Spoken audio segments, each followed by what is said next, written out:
27 ऑगस्टला पुन्हा एकदा मनोज जरांगे पाटील यांना सांगितलेलं आहे की मराठा समाज हा मुंबईमध्ये येणार आहे. मनोज जरांगे पाटील हे मुंबईमध्ये येणार आहेत. मागच्या काही दिवसामध्ये त्यांची प्रकृती बरोबर नसताना त्यांना शहागडच्या रुग्णालयामध्ये दाखल करण्यात आलेलं होतं. तरी सुद्धा त्यांनी पुन्हा एकदा पश्चिम महाराष्ट्राचा दौरा केला. सातारा, सांगली, कोल्हापूर, सोलापूर या ठिकाणी त्यांनी बैठका घेतल्या आणि मराठा सेवकांच्या, मराठा कार्यकर्त्यांची त्यांनी भेट घेतली आणि मुंबईला येण्याचं आवाहन केलं. मागच्या काही दिवसामध्ये त्यांचा बीडमध्ये एक लिफ्टचा अपघात देखील झालेला होता.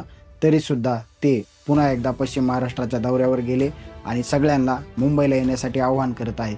त्यांनी जागोजागी प्रत्येकाच्या बैठका घेतलेल्या आहेत आणि आता त्यांचा मराठवाडा दौरा आहे.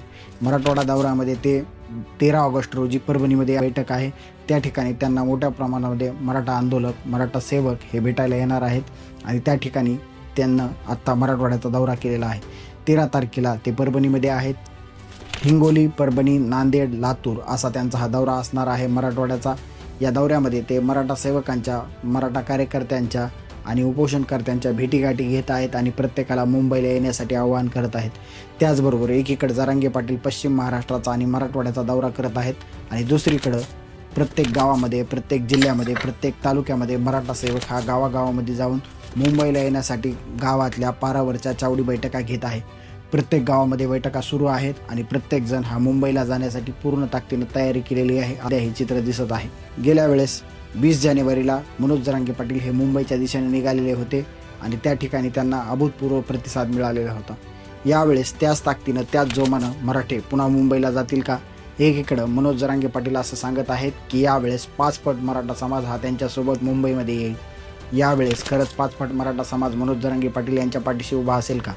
तर हो, त्याचं कारण असं आहे की जरांगे पाटील आत्ताच पश्चिम महाराष्ट्राचा दौरा करून आलेला आहेत. त्यांनी पश्चिम महाराष्ट्रामध्ये कार्यकर्त्यांच्या गाठीभेटी घेतलेल्या आहेत आणि एकीकडं ते पश्चिम महाराष्ट्राचा आणि मराठवाड्याचा दौरा करत असताना, बैठका घेत असताना एकीकडं गावागावामध्ये मराठा समाजाचे तरुण एकीकडं बैठका घेताना सुद्धा दिसत आहेत आणि काही गावांमधून बऱ्याच प्रमाणामध्ये गाड्या बुक झालेल्या सुद्धा बातम्या येत आहेत.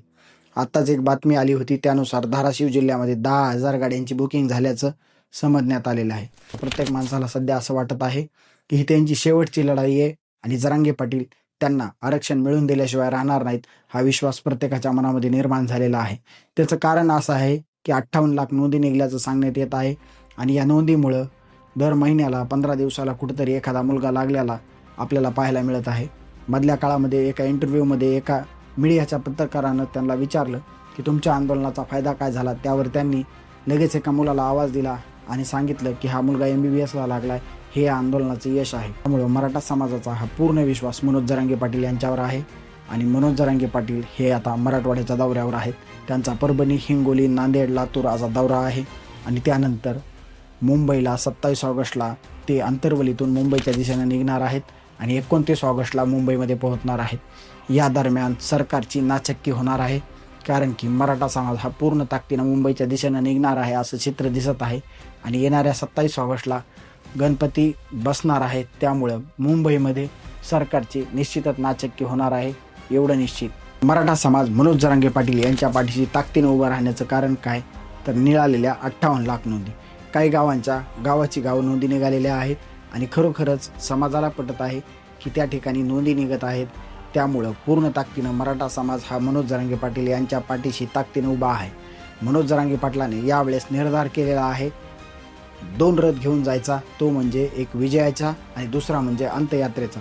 परंतु गावागावामध्ये चावडी बैठका होत आहेत आणि प्रत्येक गावामध्ये असं सांगण्यात येत आहे की मराठे मुंबईमधून विजयाचा गुलालच घेऊन बाहेर येतील आणि त्यामुळे ते जास्त संख्येनं निघण्याची शक्यता वर्तवली जात आहे. मराठी पूर्ण ताकदीनं मनोज जरांगे पाटील यांच्यासोबत मुंबईला निघणार आहेत आणि त्यामुळं येणाऱ्या 29 ऑगस्टला मुंबईतलं जे चित्र आहे ते पाहण्यासारखं असेल, कारण की सरकार यावर काय भूमिका घेतं, मराठ्यांना आरक्षण मिळतं का, मराठ्यांना आरक्षण दिलं जातं का, हे पाहणं सुद्धा खूप महत्त्वाचं ठरणार आहे.